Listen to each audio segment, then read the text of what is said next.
So hi, good evening and welcome to another talk on the Videogram series. Tonight with Andrei Zailer, Program Director of the Armenia-based Urvakan Festival. Urvakan is an Armenian word for ghost, phantom or a spirit. This is going hand in hand with the festival concept and its approaches to the programming. Urvakan, since its first edition that happened in Yerevan in 2019, built on abandonment and periphery. Urvakan puts musicians, sound artists, architects, scholars, and performative projects from the region with a raw and experimental sound at the forefront of the festival's agenda, connecting music, workshops, lectures, and labs. This September, after an unforeseen break caused by the COVID-19 pandemic, the next edition of the Urvakan Festival was to take place. However, it was cancelled again due to the escalation of the armed conflict on the Armenia-Azerbaijan border. On the night from the 13th to 14th September, Azerbaijani armed forces shelled Goris, Sotk, and Yermuk and other areas in the Armenian border, despite the mutual agreement on a ceasefire. The themes of decolonization and decentralization intended to frame this year's edition of the festival have become even more relevant in the escalating aggression of the authoritarian leaders.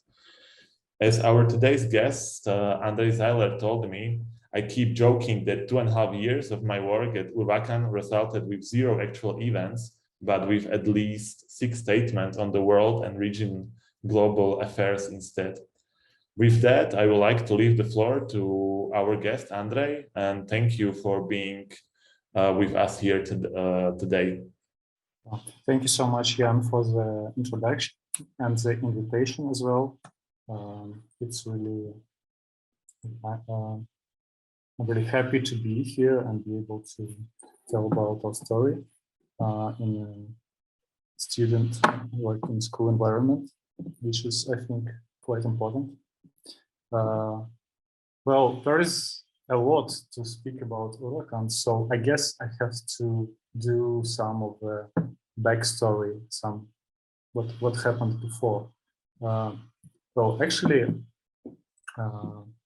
Visit Armenia, for example, Urvakan was founded by local and international Armenians. International Armenians who came back to Armenia not long ago.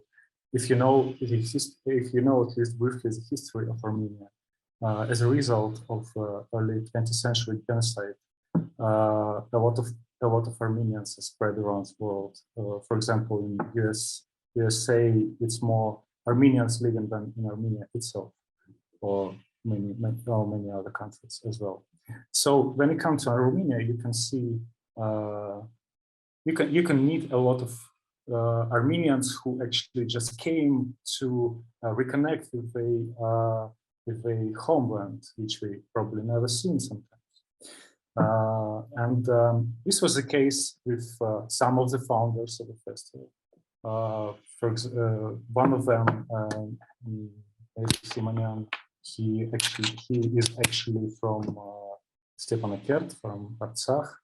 And he became a refugee in the early 90s with his family when they had to move during the first war in Artsakh. They had to flee first to Latvia and to Russia. And I think in the end of 2018, or in the end of 2018, he came back to Armenia first time since his early ages, actually, and of course he fell in love once again and met a lot of great people and found other partners and co-founders who started it. And in 2019 they launched the festival, and I wasn't a part of the team at this time. Actually, one of the curators of the 2019 edition was one of your recent guests, Stas Sharifulin Khmot, who actually was the one who invited me to the team later. But let me tell you just a bit about what was happening in 2019. It was the festival set up in quite a short time, and of course by people who wanted a bit different things, but who tried to set it all together. For example, Andrei, the founder, he has his background in architecture, and he is very interested. And actually, a lot of people who are trying to do events in non-traditional locations are interested in older age architecture, of abandoned architecture sometimes.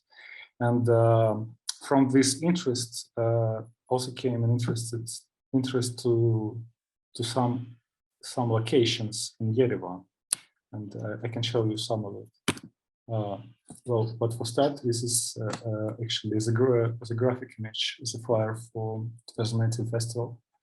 And as Jan mentioned, Urvakan is a spirit, a ghost, and even this visual is just, you know, it's a collection of classic Armenian eagles stickers, which was cut out, so you can only see the cutouts, the ghost of this bird.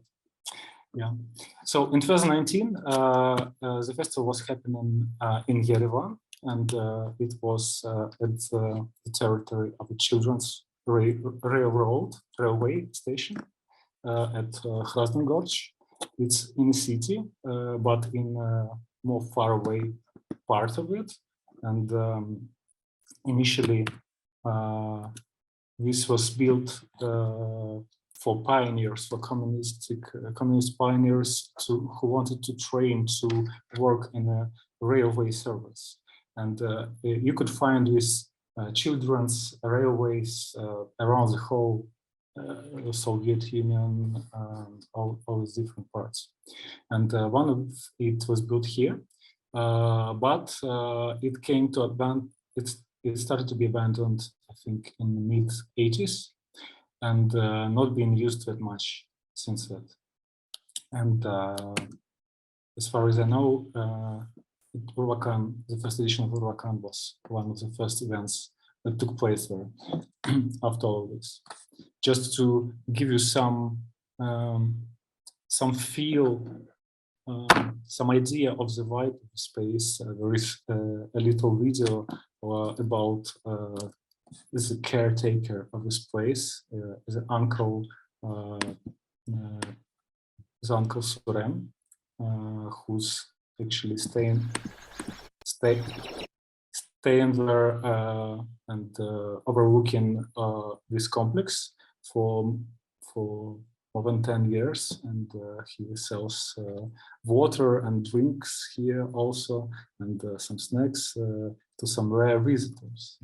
But actually, the people like Uncle Suren is something that makes Armenia so nice and dear to us as well. It's like very open-hearted and warm people, and this is also a part of what we wanted to make people feel when they come. This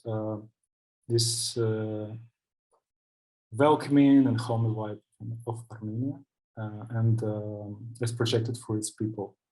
So here is big of the space, and those people who actually almost live there.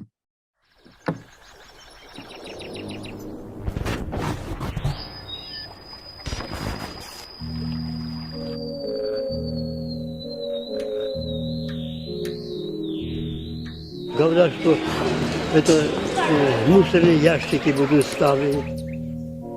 Там это вагон будет ремонтировать, столы положить, что люди будут.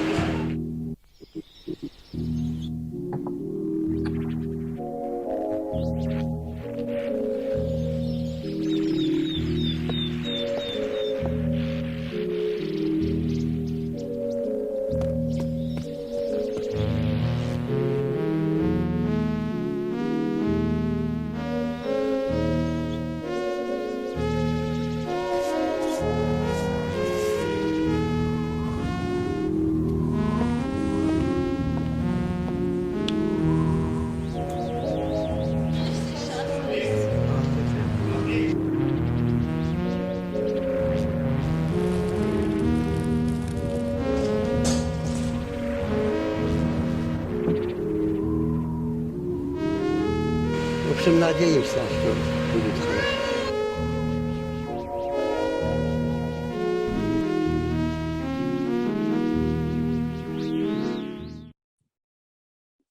Okay.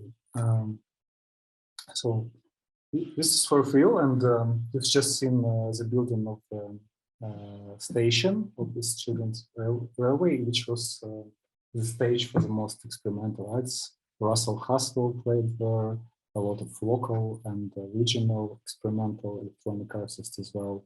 And for me personally, it was one of two most interesting spaces.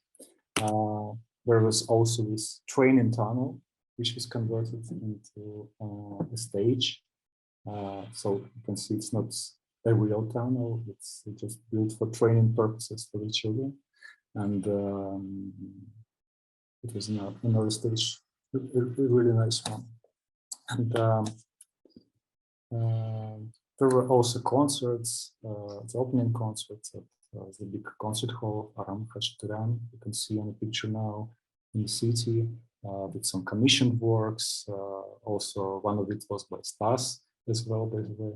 And there was also Sot of Tehran's Sot, who was presenting his work with Tariq Bari, and a lot of other different and intriguing stuff.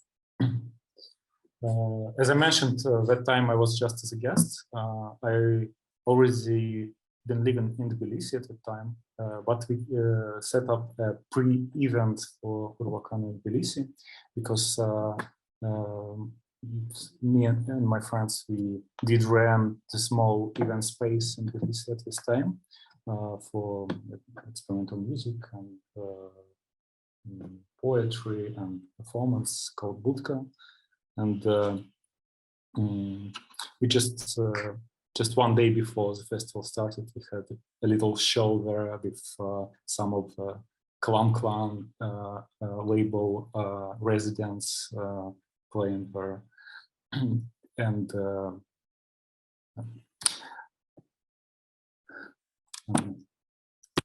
this is, by the way, about the project which Stas did for the show. And he did a commissioned piece called Topography of Phantom Pieces, based on the Yerevan's city center master plan.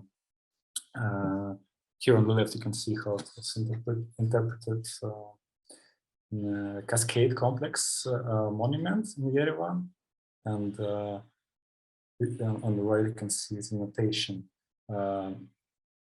As a graphic notation they used for the show. This was a great experience to me, and even more interesting was when Stas invited me to be a program director for the next year's edition, just a few months later. And actually have a big experience in running festivals, the different formats, and some special events as well for 12 or more years, I think, working in the sphere. And and actually several years ago we did and they did several projects in a similar vein of experimental electronic music before. So it was definitely an interesting challenge, and also as it was very close to the place I live for almost 5 years now in Tbilisi.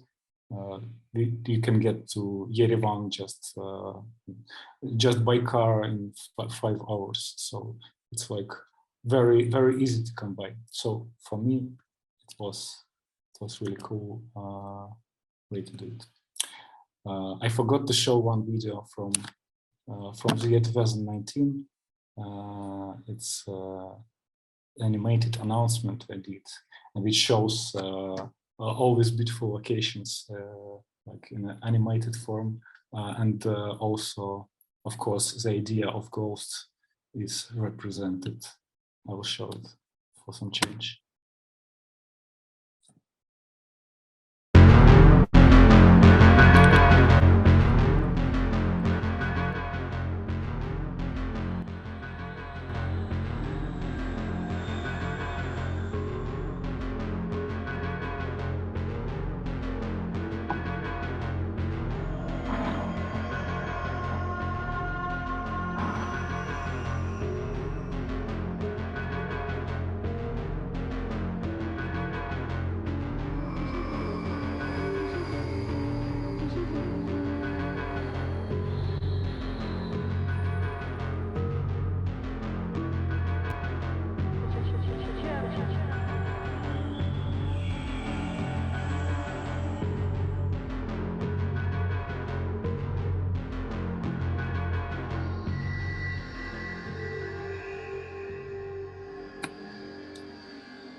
Yeah, really nice.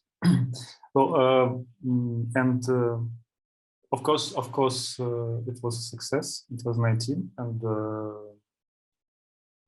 in next year the goals were much bigger actually, and we wanted to do something on a much different scale and new locations and very different vibe. So as to continue this idea of exploring of the semi-abandoned places, or the places which are not actually abandoned but kind of lost in space and the realities of small post-Soviet countries, because some of these locations were not used much since the break of Soviet Union. And in 2020, we wanted to do like 5 days instead of 3, and we also were planning to do the opening concert with commissioned works by local contemporary artists, contemporary ensemble. We had complete new visual and representation for the festival. It's a new logos and designs, and also we involved this year. We involved a lot of curators and well-known curators that included Rabbi Biani, for example, Brandon Rosenblatt, Auckland's diaspora-driven community, Club Chai, which was led by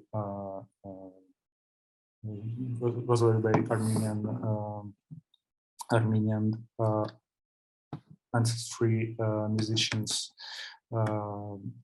Also, they're going to have a separate club night by Sophie's label, Transnation, with her own selection of electronic music. Nicholas Chairs, other people are going to present like a selection of artists from their roster, and we also had a partnership with Shape platform at the time, which is like independent music platform run by Creative Europe, and it was going to be the biggest showcase outside of EU, which never happened, unfortunately, due to many reasons. But that was really very exciting project, and in a big part also because of the locations which we were going to use. For the opening concert, it was the beautiful Komitas concert hall in Yerevan, which looks like this inside, and we were going to perform this contemporary music wrote by Armenian composers, especially for Urvakan, which was also meant to be performed as an opening for 2022 edition, which didn't happen, and now we are going to release it as a next release on our Urvakan label as well. But more importantly, that after the opening, all the action had to go outside of the city.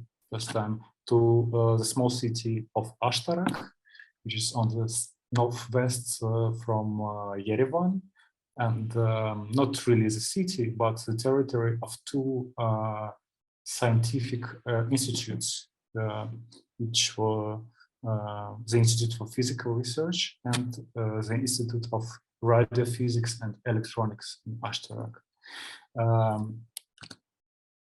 Here, some of its buildings. This is just the canteen. Imagine like 95% of the territories of this institute are not used since 1990, and people who are working there, they only use maybe 1 or 2 buildings of a huge complex, and it's very like it's people in very elder ages who've been working there since the Soviet times, and they were so excited and enlightened by the interest they first met when they came there, and that they were so happy to show us around and to finally see that people turned their faces to like a space which was totally separated from, was totally hidden from people's eyes for the 30 years. And it's like, you know, it's fundamental physics, radio physics, and what they do at these institutes they've been growing artificial gems for the electronic microscopes, and they had, like they told us, like back in Soviet times, they were also creating some sound weapons in some of the rooms of it. They also have 100% soundproof room for some experiments where you cannot hear anything at all, no noise at all. You may have heard that people go insane in places like this. But also the architecture itself, it just continues the tradition of the use of tuff in Armenia. You know, it's the most well-known and popular kind of stone, like the one very easy to crave,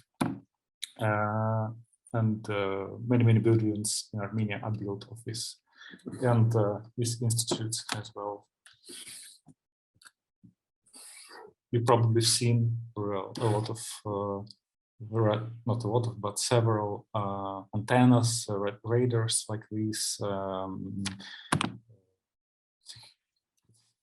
It's quite a big territory, and also like in east of it, you can see a lot of sheep just passing by and eat the grass, but nothing is really used. And of course, for us, it's been very exciting place to be and try to do something much more modern than this place ever have seen since the last 30 years. This is one of the pictures from the 80s of the location.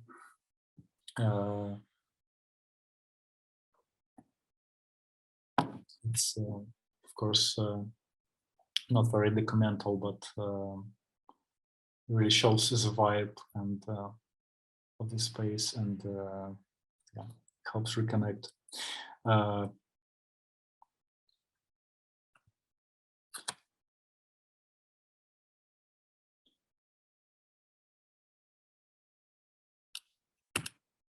So it's a very huge complex, and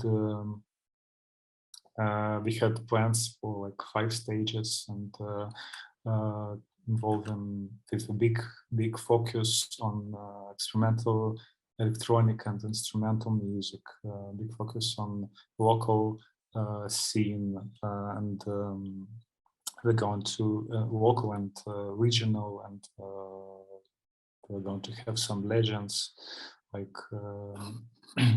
Gedalia Tazartas play, or like Armenia's Bambir, or some like very important for us artists from the Eastern Europe, like Chilera or Lyra Pramuk, or from the West Asia as well, including Msioma or Mukata, who are both in the lineup as well. So these ideas, the ideas for the program and concept, they were there in the program for a long time actually, and we were developing, but we were developing it as long as the reality around us been developing, and all these topics just proved to be even more important, and just the next events that happened, they really proved it. Yeah. As you know, we had to cancel this 2020 edition because of the pandemic. in March it became clear that it's not going to go ahead. The borders have been closed, and you know, situation in Armenia and Georgia and the whole South Caucasus, it was very similar to how it was treated in Europe. We had the lockdowns, the night curfews, everything, and of course the borders. So obviously there's no need to explain why it couldn't go that way, because nothing really could go. We actually discussed this a lot with Rabi, who's a big impression on me, because when it was happening, it felt like we were discussing that probably like everything that's happening in the world, it makes feel that the music is not really needed.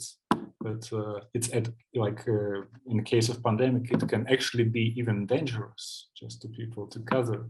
So it's the culture when people gather and something live is going on, and it became absolutely irrelevant for a long time. And of course, it was a big letdown for the whole music community. And we are not an exception, of course. But then, also in 2020, something else and more specific for Urvakan itself happened. It's the second war in Artsakh, because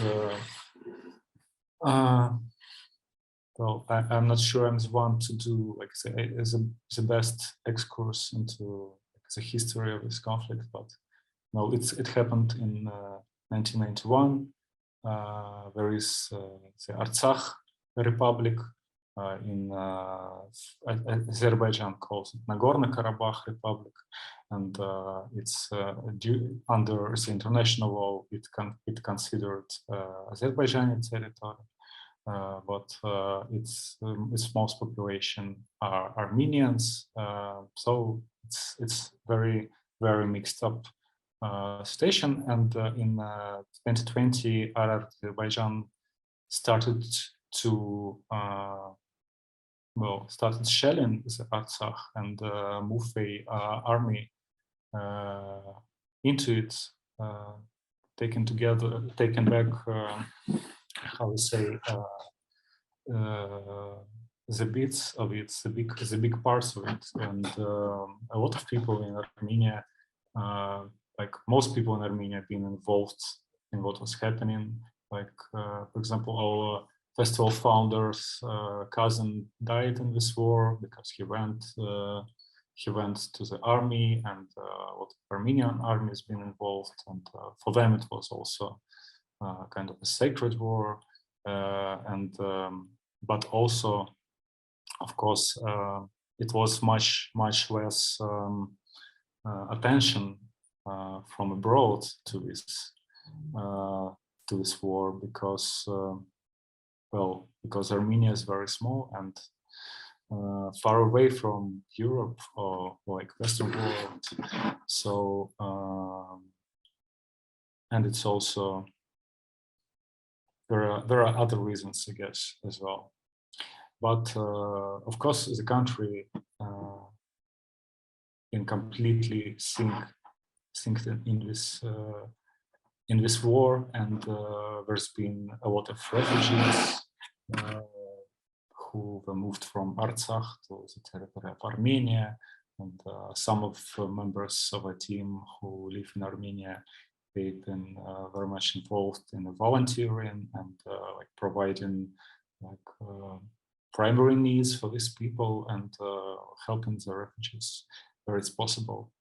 So obviously, like in the end of 2020, beginning 2021, like rerunning the festival, it wasn't an option at all, of course. The country like officially lost the war, and Artsakh lost its territory, part of its territory, and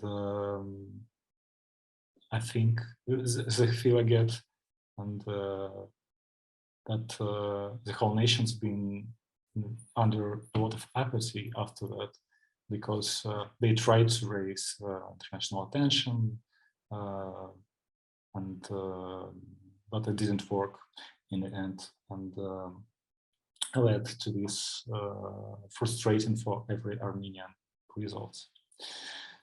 So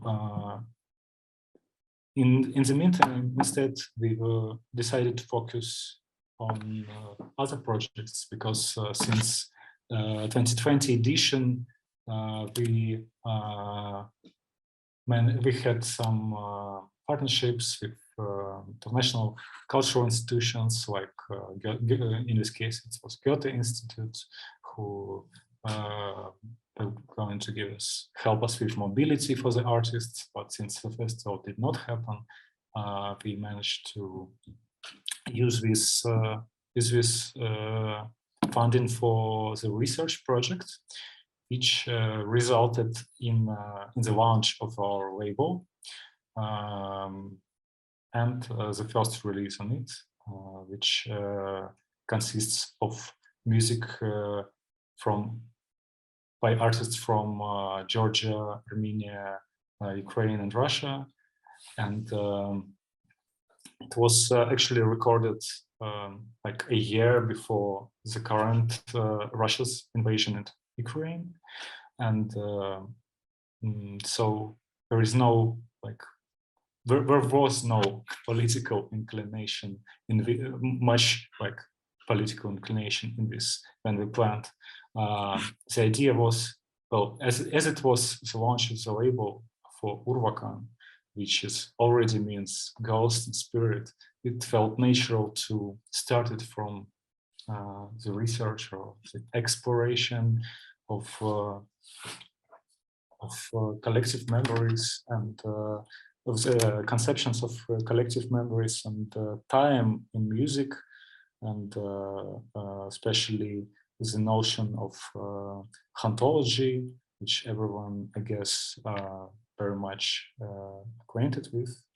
But also, well, most thing you find about this topic is about the Western music, about UK, or about USA or Italy, but of course, very different other cases, because it's not a wave, it's not a genre.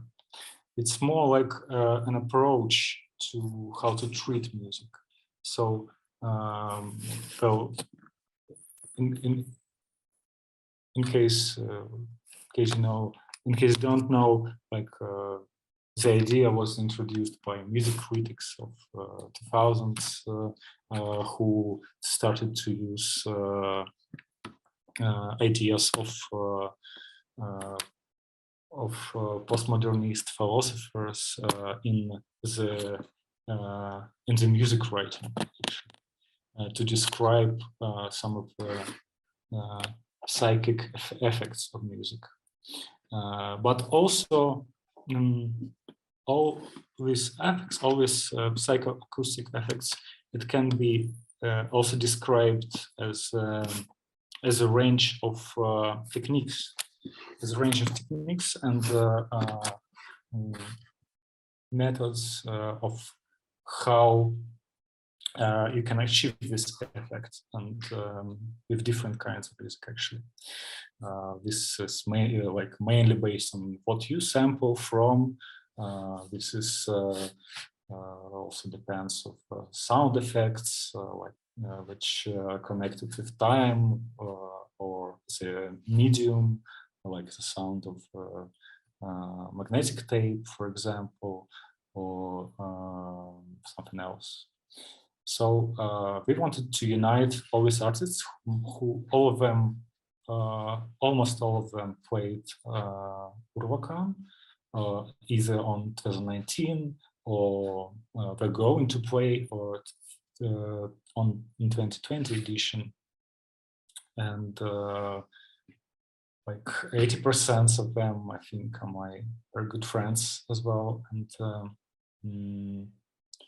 like during the pandemic, it just felt like a good getaway for all of us to think about something else artistically. So these are all very different musicians. For example, Andrei, she's a Georgian artist who's using very absurdic, music concrete or music absurdique, as we call it, type of like approach to sampling, and her own themes like Chilera, or all female surfed up band from Odessa. First step is he's a history teacher in school who's like working with also with memory studies, and explores it in many of his work. So he had to be there. Or there is Nystagmus, who is an Armenian ex-punk who converted to experimental electroacoustic musician and recorded a track based on the field recordings which he did in Shushi, which is part of Artsakh, which used to be part of Artsakh controlled territory, but now it's was retaken by Azerbaijan. So it was the recording and work on this was happening during all these events.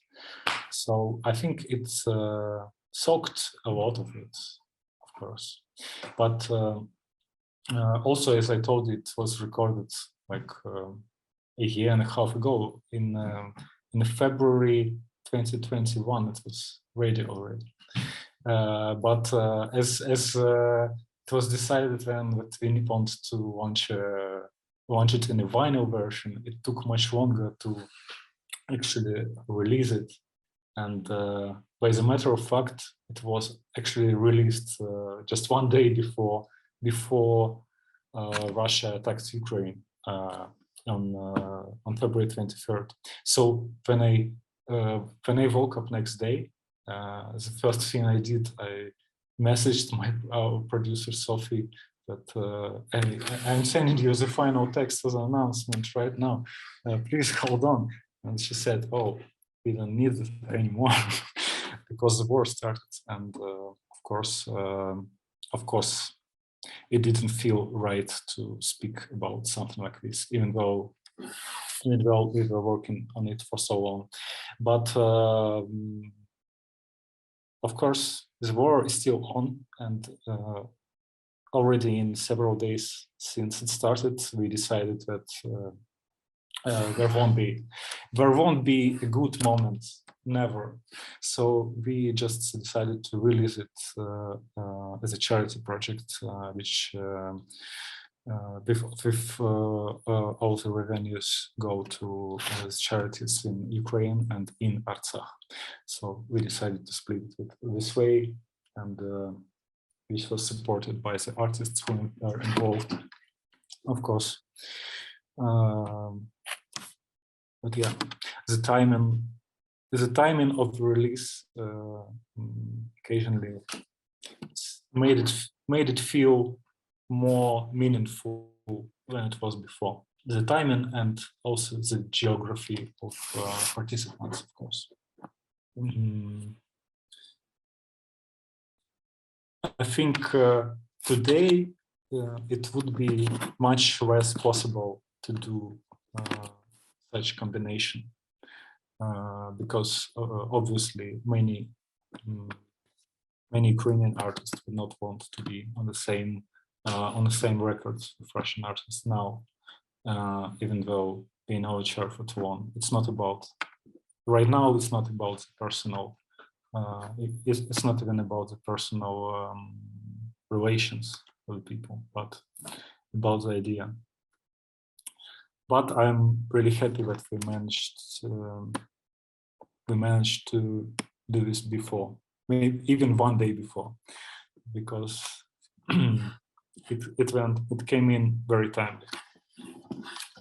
And Also, it worked very well with Urvakan's general mission, I think, and with, like, including the focus on collective memories and ontology, and also the interest for the Eastern Europe, for the music of Eastern Europe and Southwest Asia and North Africa. And in this case, we were limited to these post-Soviet countries, which were represented in Urvakan's lineup already before. But right now, I can say that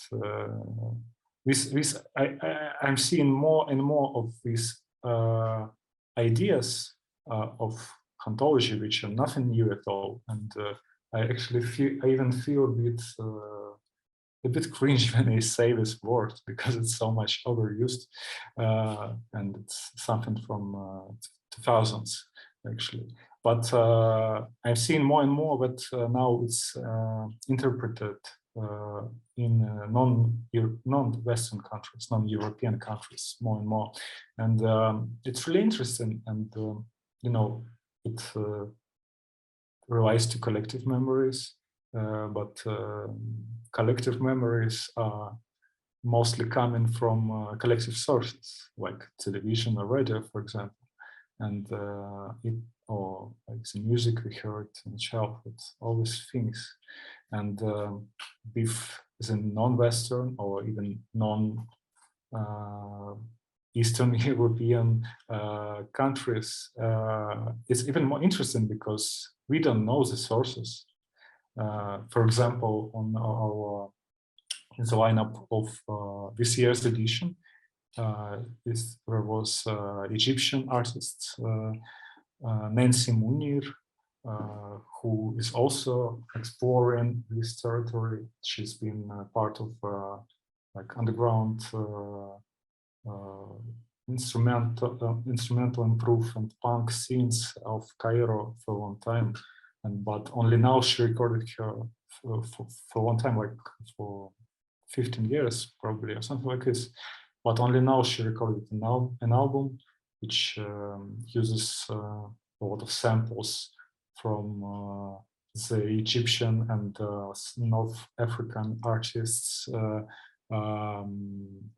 like stage artists who were not the most famous ones, because a lot of names were forgotten or semi-forgotten.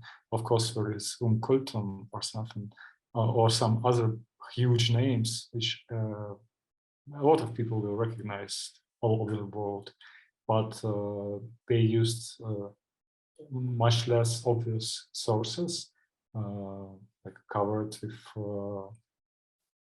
also accompanied with live instruments and with a live band, which had to perform at Urvakan for its debut time, and also with experimental electronics, which covered all with the smoke, with these days of dreaminess and connection to the past time. Nancy actually dedicated her first show in Cairo to Urvakan, because it happened after, which was very sweet of her and of her band. And now I see her in the lineups of festivals like Legias Who and others, which makes me a bit sad, of course, because I still didn't get a chance to see her live, and it's one of my most listened albums this year.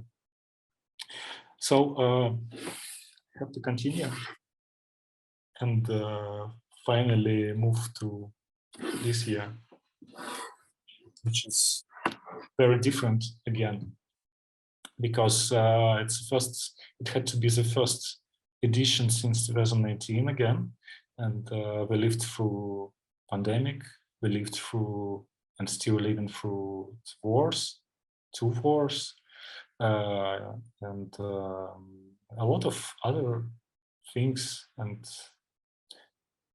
none of them are nice happening in the world. So of course we had to reflect this, and all of this all what happened touched us, touched I think everyone on our festival's team. So I told you that like some relatives of our founders died in 2020 in the war.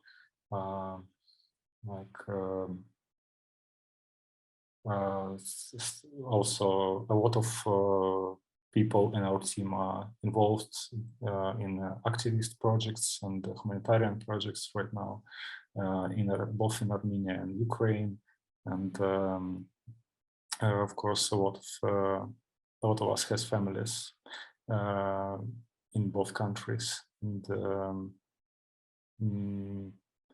when actually the Armenian part of the Urvakan team came to me in, I think, in May or maybe April or May 2022, I was in the midst of volunteering 24/7, and just thinking about, oh, let's do a festival, it's just couldn't really fit in my head for really good. So I needed some good time to change and to think of how this can be even possible in this situation, in this during the war, in this region, and with all this that happened to us and to people close to us.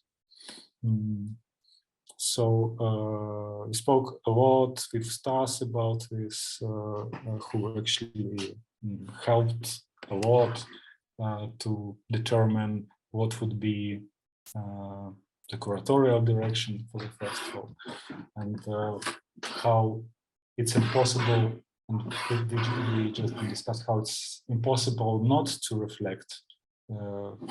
It's just impossible for us not to reflect on what's going on. And but still having this opportunity to do something meaningful in the form of a festival, which is not really just about fun, it's about music culture. So we actually came to the conclusion that the ideas which we had in Urvakan before, it all has to stay, but it just has to be evolved much. I'm speaking about the focus on the region and about some kind of decolonial thinking and decolonial practices in the artistic works of artists involved. And now, that even more important also is activism that artists are being involved in, be it an actual activism or sonic activism in the works we produce. And that actually led into an idea of how it should work, because of course we all seen like a lot of statements, and we also had 2 anti-war statements in the last 2 years, and but when I think of running the festival in this time, we had to be very clear about our position and about all of this. We are not an activist institution, but we still have to. So for us, it was important to.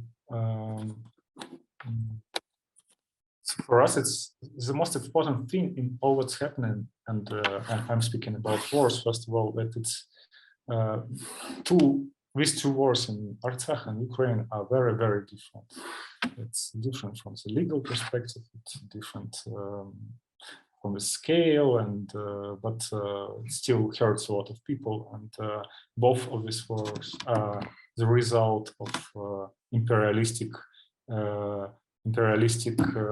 regimes around us in different countries, and all of these processes are interconnected. Actually, even right now, you know, well, after eventually Europe is getting out of Russian gas, and there is a deal with Azerbaijan, who just attacked Armenia, which is going to substitute it partially. So this is all very much connected, even though it doesn't seem so on the first glance. And also speaking about the approach to the programming this year, we understood that we have to be much more strict this year and much more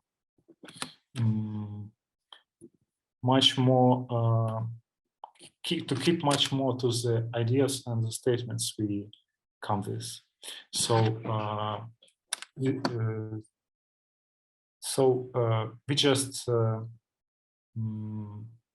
like the main reasoning for us how we pick artists for this year was that it's either the artists who come from these regions we are focusing on, which is the Caucasus, Southwest Asia, North Africa, Eastern Europe, also some other countries which have also cultural connections with Armenia, which are, for example, Greece or Ethiopia, which has a huge Armenian population as well since a long time. And also we invited artists who use decoloniality as one of the main vectors of their work, like Senyava, for example, or some other artists, and or it were artists who are involved in the activism, as I said, or it could have been a combination of these three vectors of the approach. So, of course, right now, well, you probably heard that so many people from Russia have moved to Armenia and Georgia in the past 8 months, running first from the war, like running from the country which inflicted war. Then it's people running from the mobilization, which are quite different crowds, both of it. And of course, we had to limit very much what artists we want to bring. A lot of Russian artists been in Yerevan already and wanted to play. So for us, this logic was also this logic of these three vectors I mentioned was also the way to keep to our ideas and be able to explain people why we choose this or that. And for example, we had artists from Russia in the lineup as well, which are Jerpedresh, for example, who are the artists from the North Caucasus. They are from Kabardino-Balkaria Republic. It's a small nation. They represent also a small nation of Circassia, and they perform music using the native Circassian instruments and sing the Circassian language, which is, of course, very much works in line with our decolonial perspective. Or it could have been an artist for Step, who is also our collective memoir project, who actually converted, since the start of war in Ukraine, he converted all of his online media into like a media activism project, dissecting Russian propaganda and analyzing it from the historic perspective, because he is a history teacher and in a private school, so which made him privileged enough to be able to speak openly and not lose his job. And of course, we've been inviting a lot of artists from Lebanon, from Iran, from Saudi Arabia, from Yemen also, and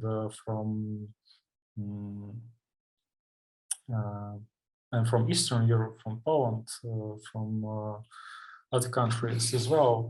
And of course, we had to invite Ukrainian artists, and which was a very important thing for me personally, and I think for the festival as well. But of course, it's not so easy because you know, Armenia is considered like in a military alliance. It is in a military alliance with Russia right now, even though Russia did not help it during the recent escalation. So the relation to it from Armenians it looks to be changing to me, yet maybe I'm wrong. So for me, it was very important just to invite him. And there are a lot of friends, and you know, my family is from Odessa, and I'm in touch with a lot of artists from there for many years. And but of course, most of them probably wanted to come, but couldn't come because of that. Yet I still managed to have one Ukrainian artist in the lineup, who is Valentina Goncharova from Ukrainian label Muscat. It's an experimental violin player from the 80s she didn't perform for the 20-something years until Dmitro Nikolaenko from Muscat has found her recordings and reissued it on his Shukai imprint,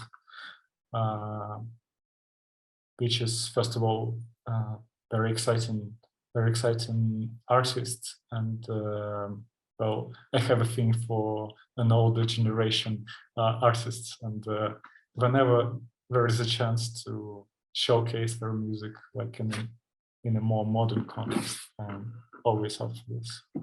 So she was going to perform. And yeah, I can show you. It was again the new occasion, and it's a composer's house in Dilyjan, which is a smaller city in Armenia, on the north from Yerevan. Actually, I think, yeah, actually also closer from Georgia, which is nice. And it's like the highest bit of Armenia, the most green part of it, and the most with the best weather in summer when it's super hot in this region. If most of Armenia is very rocky, this place is very foresty and has a very different feel. So in the city of Dilyjan, there is a separate space called Composers Union, which was built in the end of 60s, I think. It's actually just naturally a music residence for the composers, for the classical or contemporary composers. We built around 10 of these cottages, as you can see in the picture, in this Composers Union in Dilyjan. Each of them had a great piano, and composers from all over the world came to create the music, like including Benjamin Britten, for example, or and many Armenian composers, of course, and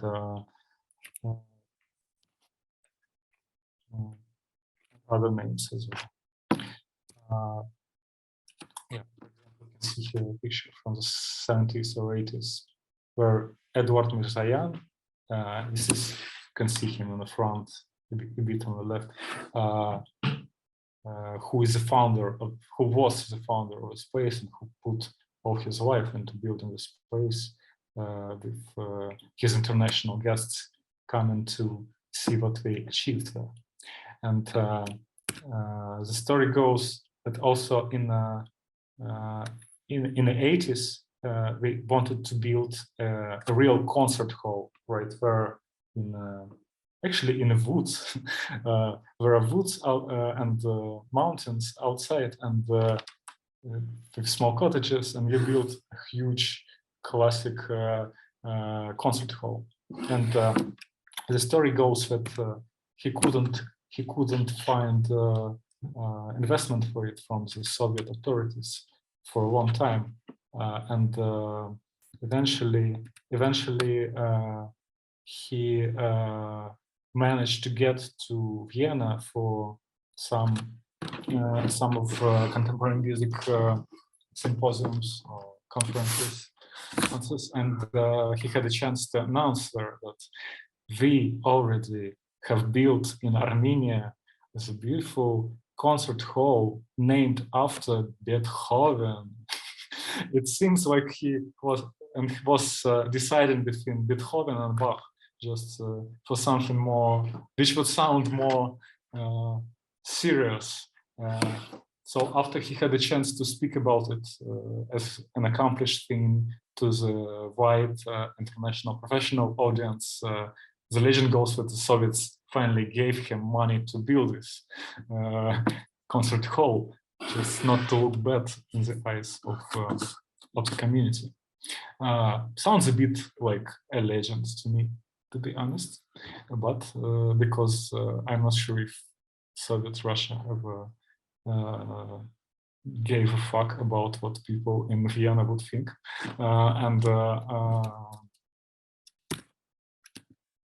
but it's still beautiful. So I want to believe. And also here are some visualizations of the time, also of one of the rooms of the composer's house. This is actually the building of a restaurant for the composers. It looks like it has had some kind of Japanese stone garden back in the day, but we've never seen it. But still, this design is very inspiring, and as Urvakan has a lot of affection to the architecture, because little things like that are very dear to us.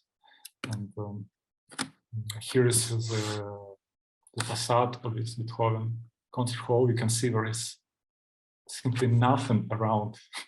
It's just the woods.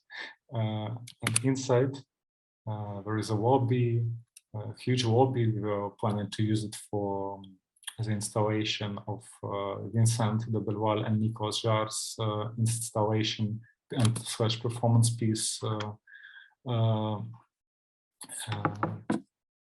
that had to be present 2020 edition, but it did not.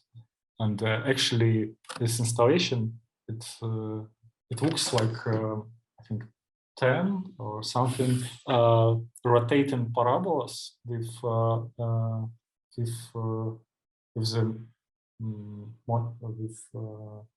dynamic in the center of it, and with some mirroring surface rotating.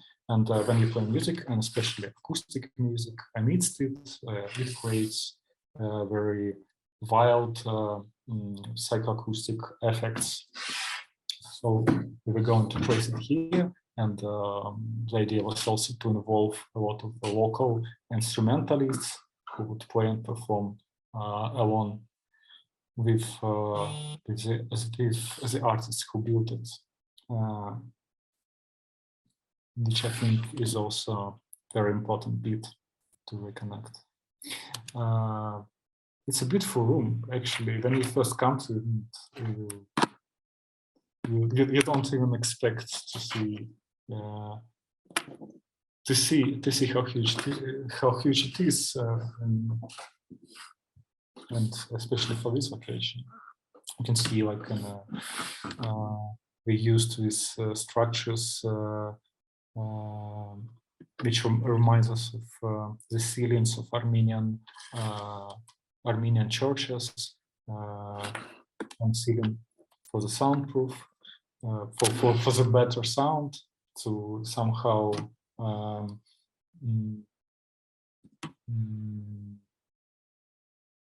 contribute to the loss of sound because of this beautiful glass wall, which obviously doesn't help but for the sound, but helps for the atmosphere. And here's actually the final list of artists and acts we managed to sign for the festival. This year we had we've seen that there has to be much more focus on the local and regional scene, of course, and this year we involved only local curators who would be taking care of it. But it's an organization called Armenian Music Office, which is also surrounded by some of the contemporary musicians from Ensemble Assonance, and they invited a lot of great and very prolific and respected Armenian artists. For example, you can see here a project. Hold on a minute.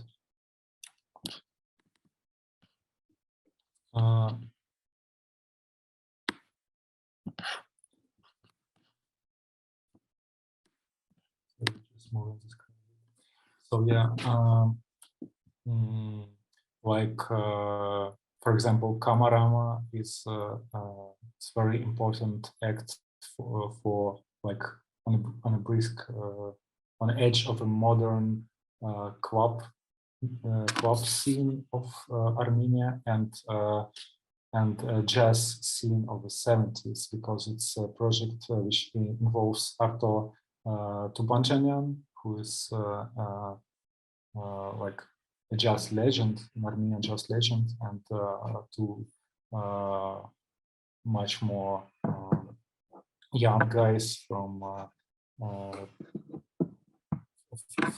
contemporary jazz scene in Armenia.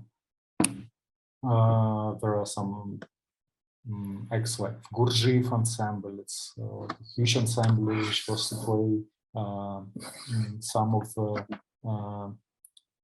the special pieces by Gurdjieff, who is well known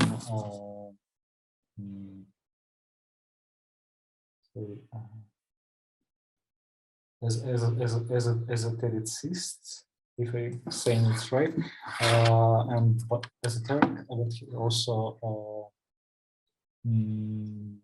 worked a lot on music, and he had special music created for the sunset time, and we were planning to involve the ensemble, especially with this performance, and there is like a dozen of Georgian acts we're bringing from Tbilisi. For example, for me personally, Avara was the most is still the most interesting project, which involves also both electronics and traditional Georgian instruments, and really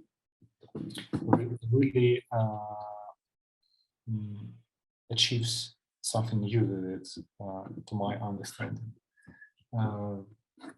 There is a huge range of artists from the region here represented, and if you compare it with 2020 lineup, which was much more about being international, now I'm much more proud of what we achieved this year with changing the focus and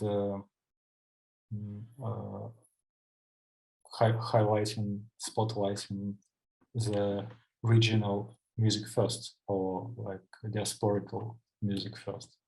By the way, the second Armenian curator we had this year is Disco Cherry collective, who represent Armenian diaspora in LA, and they also run a label where we issue the music of Armenian diaspora, and similarly to collectives from other parts of non-Western world, like Discostan, for example.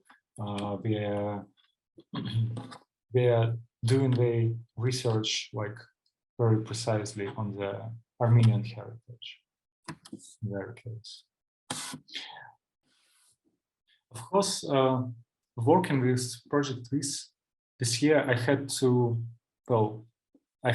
speak a lot about how we work with it, about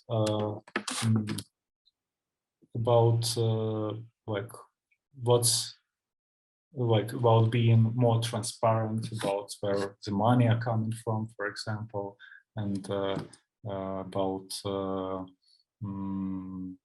the artists who were involved and why, and a lot of some of agents like gave me a real roast, to be honest, about all this, but I was very much ready, I would say.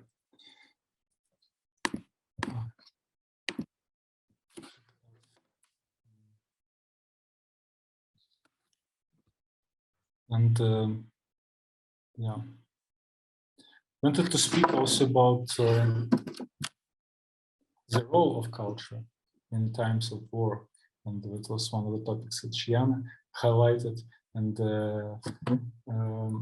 well, when the war starts, I feel like personally, the culture is not probably needed that much. Not at least the impression it makes is that it's not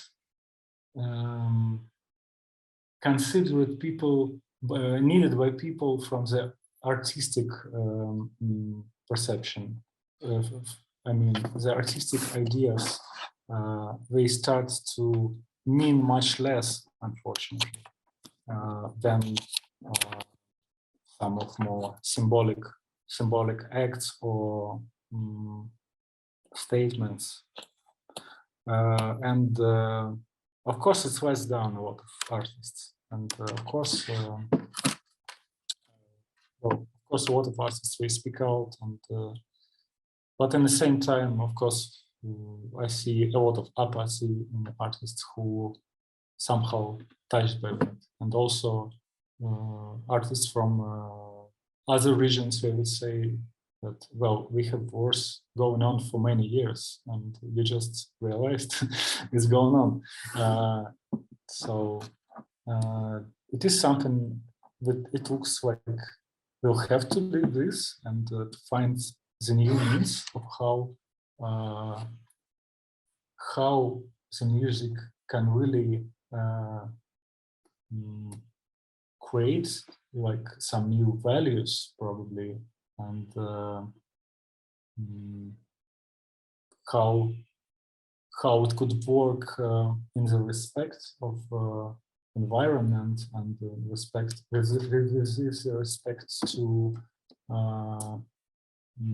the people who are looking at us from all different corners of the world. So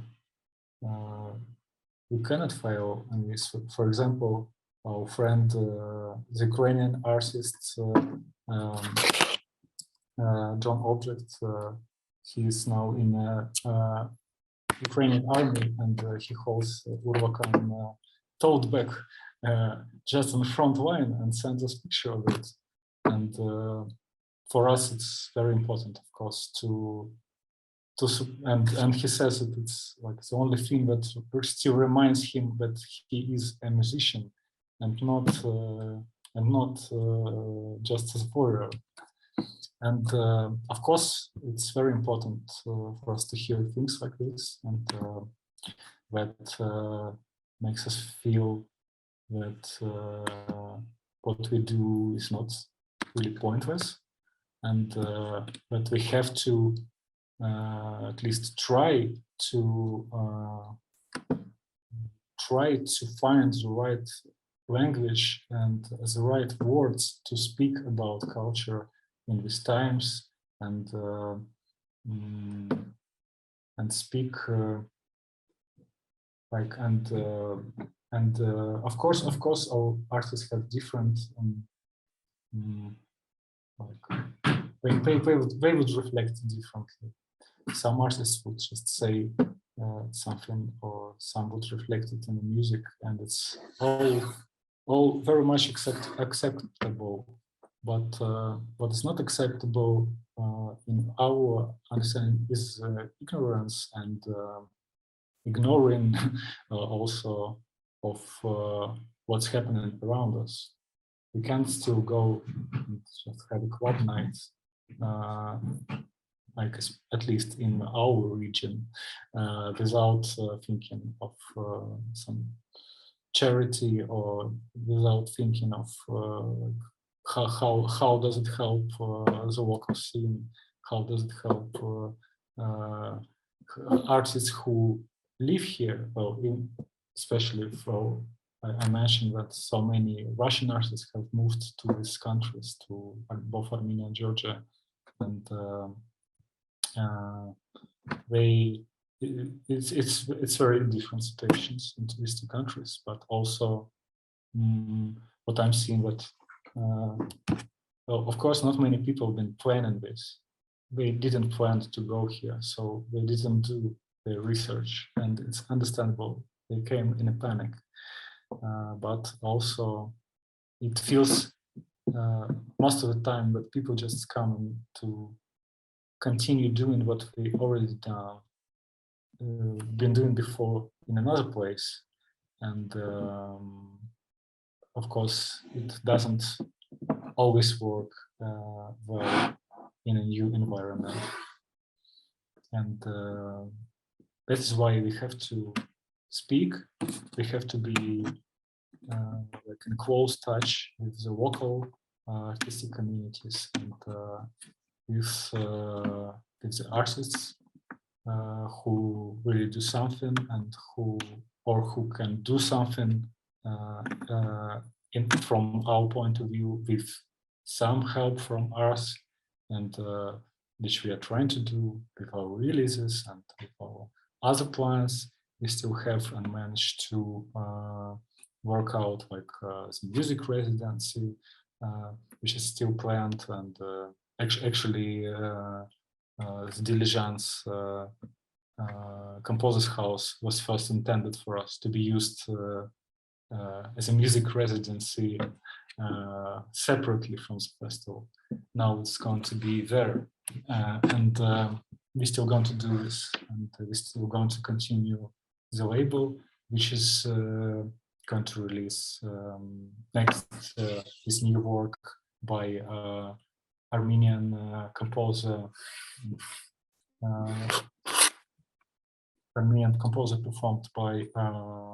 performed by ensemble Assonance, and Armenian composer Eduard Repetyan. Actually, it's also a story of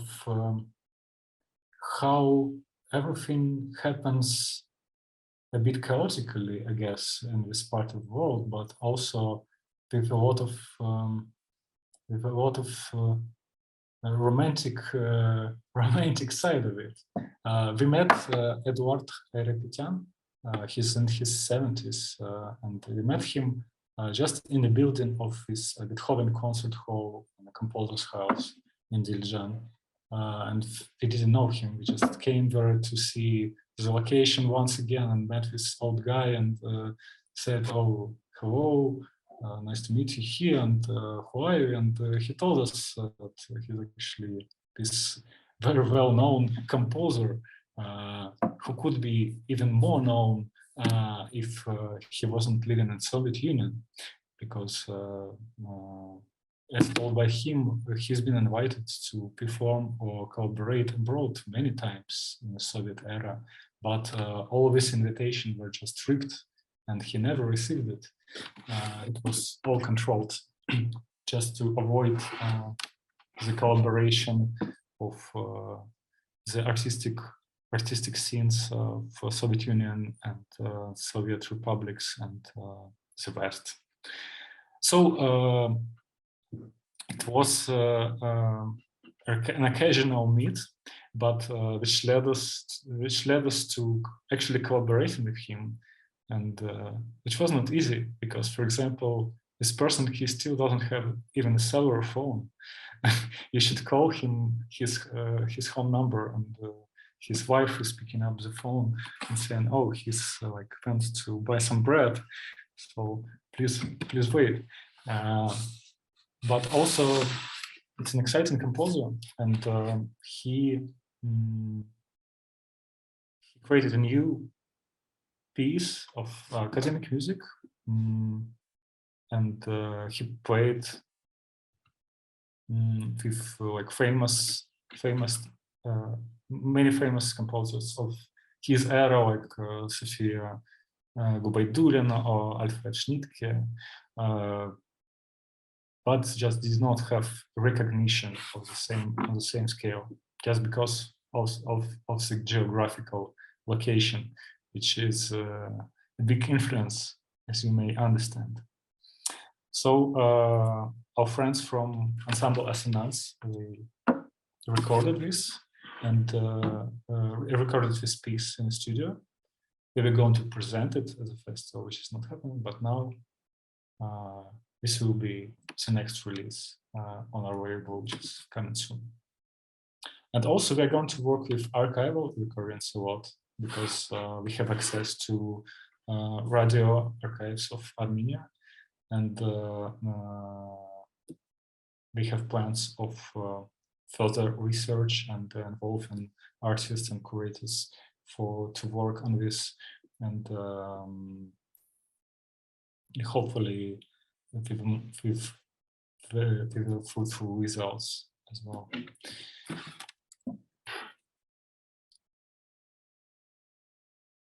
Jan, do you think I forgot to cover something very, very important?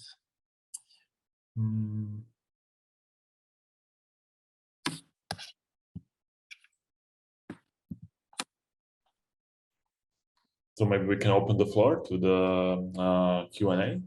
What do you think? Well, yeah, I don't know how much time passed, to be honest. Not that much. But yeah, I'm happy to answer questions if anyone has some.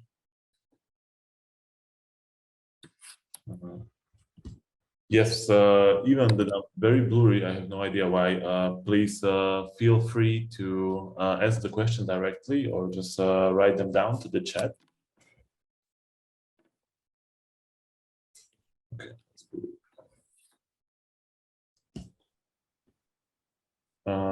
Maybe I will like to continue with the thing, the transparency, because like the all these like war conflicts of the that are happening now, kinda like, in my opinion, radically changed the way how to understand art, or like how to understand artistic practice, and in a way how you point to it's not very possible to be neutral or to be apolitical in this kind of situation, because basically with this kind of statement you are just like supporting the mechanisms of the conflicts and of the war. And also like making like much more space for the aggressor, but also your region became a place for, in some way, art washing. What, sorry? That's also like your region became in the last month also like a space for art washing. Art washing? Art washing. Other washing. Yes. I'm pointing to the Sensor Festival. Yeah. That was just an act founded by Russian oligarch. Are you speaking about another festival? No. Yes, about the Sensor. Not about. Yeah, well, you know, it's a very different case, and I don't think it's cool for me to comment on them. So I prefer to speak about our event, and for us, and I had to answer this question quite openly since the start. We had, of course, this year especially, we had a lot of suggestions from the Russian companies, especially from the Yandex, for example, which is like the biggest tech company of Russia, who is trying to move some part of their business as far as possible now, but they had to reject it, and we had also to reject similar suggestions from the betting companies, who are like the main sponsors of the big scale events in this area, because betting and casino business is very much legal here, and which was also rejected. And most of the funding is coming from our founders, investors in Armenian diaspora in USA and Canada, and also loans from local Armenian banks. And we also we're planning to collaborate with small Armenian brands, but not in the sense of like getting money from them, but in the sense of more in the sense of creating some network of like-minded entities or something like this. Yes, thank you for that. But what I wanted to point to that if you now in the current stage also like understand that the transparency of the financing, or like who is coming from where, is important for a festival, but also as an information important to share with the audience. This information, you mean? The like information about the financing of activities. Well, we considered this, that if we should include this in our festival statements right away, but truly we decided that we will just answer people who will ask about this. If they ask about this, we will tell. And I had a lot of questions about this, of course, but we didn't want it. Well, it's not about like building all these white walls from the scratch. Oh, we are good here and here and here. We are so good. No, we are focusing on the music and on the thoughts behind music and behind sound, and the ideas which unites people around it. But we are always ready and always been ready to open questions like this and provide transparency. So I think it could be like open information from the scratch, from the start, but we decided it would make us look like we are trying to get a too good face, like, you know what I mean. Yes, I understand. Also, you needed to postpone this year festival, but it doesn't mean that you completely stop on any kind of production. of course, you mentioned the label and the collective memoir release, but also you have you transformed many activities to the online space. Yes, it's mostly our educational program, which was it's called exchange program in our case, which includes workshops and lectures as well. It was going to happen simultaneously in the same. It was intended to happen in the same days of the festival, but it did not, and we managed to move it into online format.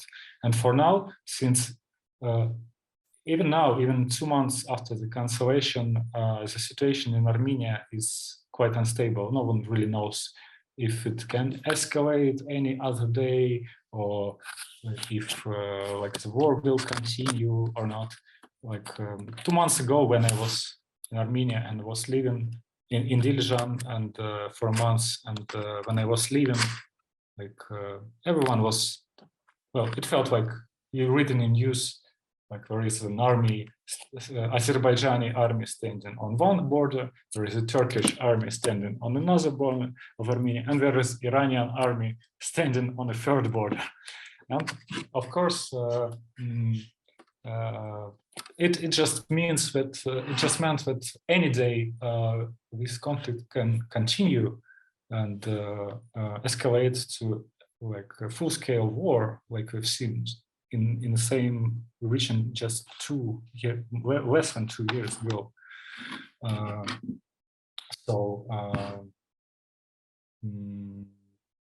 It's not the environment and not the mood when we'd like to try to plan something offline right now, or try to plan for the future. We don't know what would be happening, and obviously Armenia is not in the best geopolitical situation, and this could have a continuation, of course. So we don't know yet when exactly we'll be able to do the offline event of the same scale. So for now, we are going to focus a lot on this educational and exchange projects, and we're still going to publish our reader, the print book based on what was developed through this educational program. This program is most possibly will be extended for next year as well, for the entire year, in a bit different form. And there are a lot of ideas. Yeah, maybe we will do something abroad before coming back to Armenia. Maybe not. Right now, it's just not something that depends on us, and yet. For now, we are just getting back to stabilized after the shock of cancellation. We've been working like crazy for many months, and then again, second time, no results at all. So of course, it's quite frustrating. But we are getting ourselves back together, and you can see it already. Yes, I'm also very interested into the topic of hauntology, because yes, as you mentioned, it's of course we all know Mark Fisher writings on it, Ghost Box, etc. But when it or at least from my position, I grown up in I was born 10 days after the Velvet Revolution in Slovakia. So I grown up in the era of this very radical transition from something to something else, or from something that was already known into something that no one knows what it will be. And I think still many people don't know. And yes, the side effects of the transformation is the abandonment, and how to describe it, this very fast transformation of something that was before full of life, of in some way forming the identity of the community or the space into a ghost. In this year, selection of the space is kind of clear. Yeah, it's like buildings that are built for music. As I'm pointing to the Armenia Composers Union. But in the first edition, you already started with the idea of like, let's put the music, or like let's put our activities into the spaces that are empty, abandoned, or like possible to describe as ghosts. Which is not so easy when it comes to the side of the production. You need to, of course, build the stage. You have, that's just the thing. You have stage size PA and no elevator. Even just to clean up all these spaces, it's a huge work, of course. Yes. So why, why this kind of spaces and not like spaces that are already equipped and established for production of a culture? Well, I think, first of all, because in countries like Armenia, you can find so many of it, actually, which are not accessed. As you've seen, we are trying to combine the actual music spaces, like in all the editions of the festival. It's a combination of something which is used for it and not. And for us, it's also a strategy of creating some new value for the spaces and hopefully bringing something else on the next stage. For example, what we were going to do in 2020 in Ashtarak, like after the festival had to happen in these science institutes, and then there had to be some other projects coming when we show these spaces to the new slice of audience, would you say. So we were planning to, after the festival, we were planning to open big IT center where in one of the buildings, and it is a subject of the further development of these territories. And for Armenia, well, as I mentioned, like there is a huge, as you know, it's a huge Armenian diaspora everywhere, and a lot of people who would really like for their home country to blossom and to get new opportunities. And so it's not about just returning these places to life. It's about rethinking these spaces. And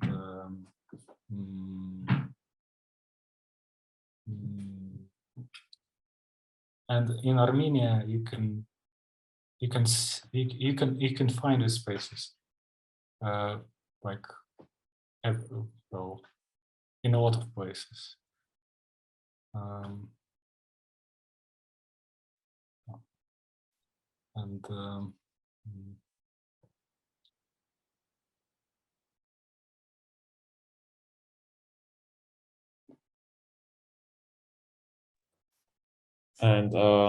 Did I answer your question? Hopefully.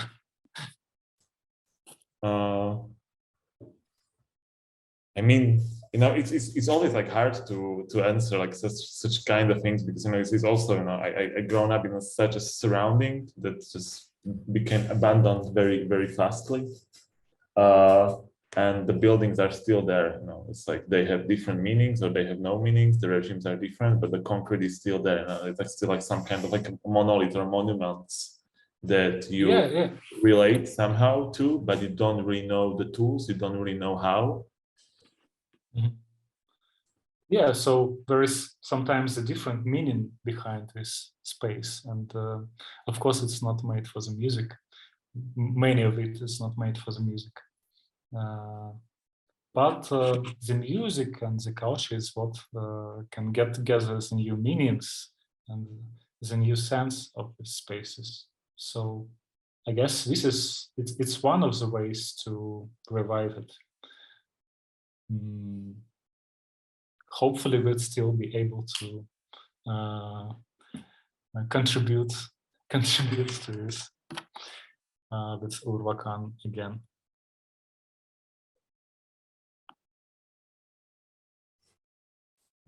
And for the another edition, or like the this year edition that should probably, like, let's hope happen in the next year? You want to keep the same lineup, or well, you know, it's not the first year I'm hearing this question, because after in 2020 we also were thinking that, oh, we are just postponing when all this COVID stuff goes away in 3 months, but it did not. And of course, in 2020, like doing the same is absolutely senseless. So I think there are a lot of things that will still happen to us and to culture until next year. So we will have to consider it. But still, there are a lot of artists, and especially artists in our region, that are still going to be here, and that still need support and opportunities and some perspective to evolve as a musician, which they don't work, which they don't have that much in this part of the world, and there is not that much of institutional support or like art grants or anything like this. It's very different. It's very different in the sense of opportunities that people have. So for most people, for most artists, like the music is quite a small part of their life. They still have to like work like very busily on their main jobs, or if they have it.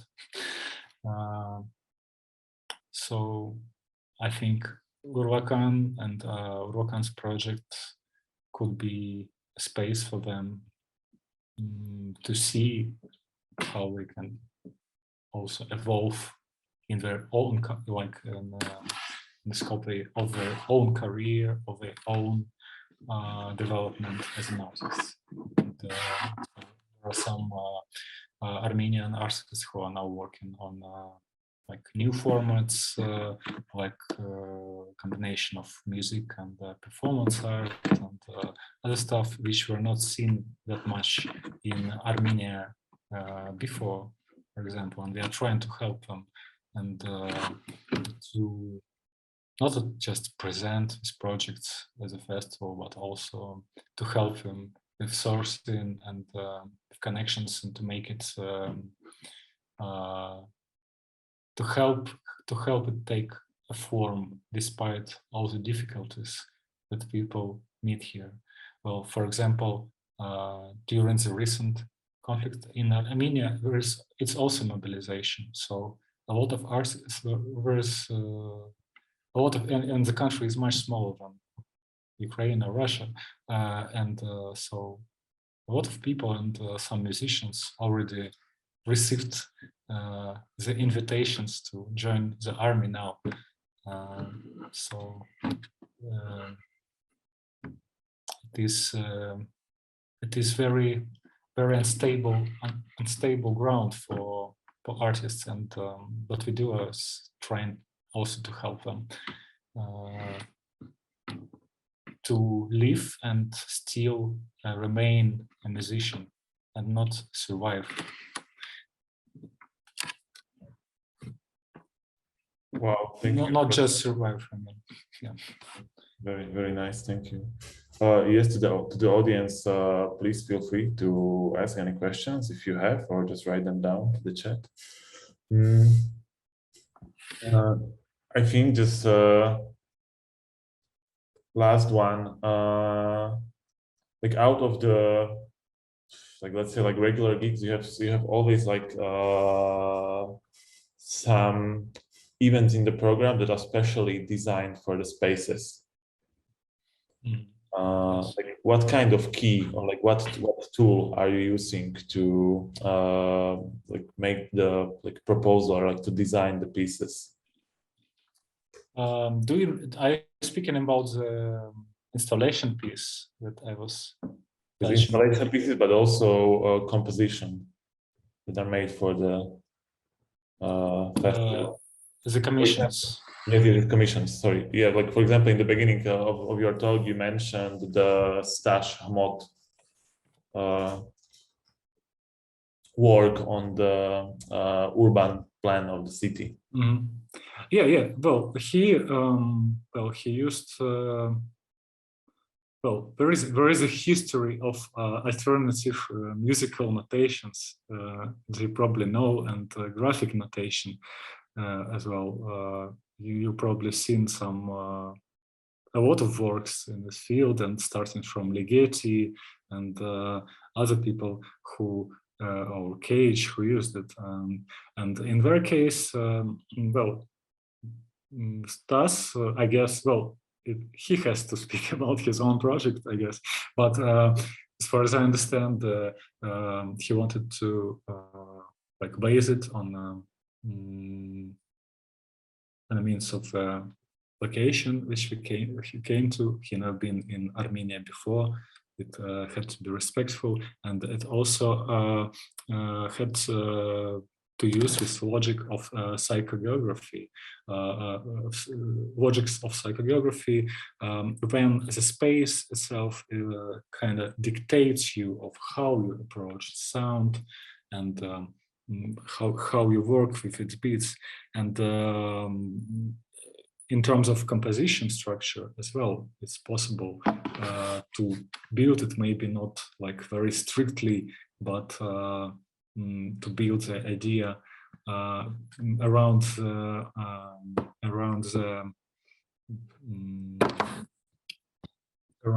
architectural plan of the city, which is in Armenia, in the case of Yerevan. No, in Yerevan was destroyed a lot in the 1960s because of earthquake. Like there was a very huge earthquake in Armenia, which destroyed a big part of old city center. So that is why there is this kind of newish, like in terms of a century plan, which looks a lot like I don't know, new cities like Brazilian cities built by Niemeyer or something like this. So it's very graphic, you know, and this graphic approach can be relayed into music notation, and that is what Stas did in his project. But again, I guess it's better to ask him about it, because I wasn't even working for Urvakan in that edition.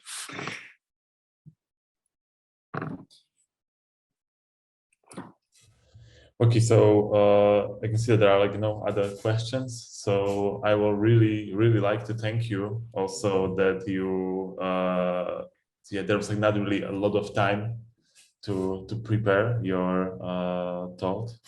So yeah. really thank you to deliver this presentation in like such a rush. And yeah. Thank you for your invitation, Jan. And well, I know it could have been a bit messy, but I told you it's my debut in the role of a lecturer. So I'm sorry if it wasn't too narrative. No. Actually, I think we, or at least I, learned a lot, and you showed a lot of things. Okay, so one more time, I really thank you. Hopefully to see you next year in the flesh, somewhere in the crowd, in the front of the stage. Hopefully, or on the back of the stage, which I prefer more, to be honest. Okay. So have a nice night, and thank you one more time. Have a nice evening. Thank you, Jan. Thanks everyone for all joining. the participants to join. Yes. Yeah. Thank you. Ciao.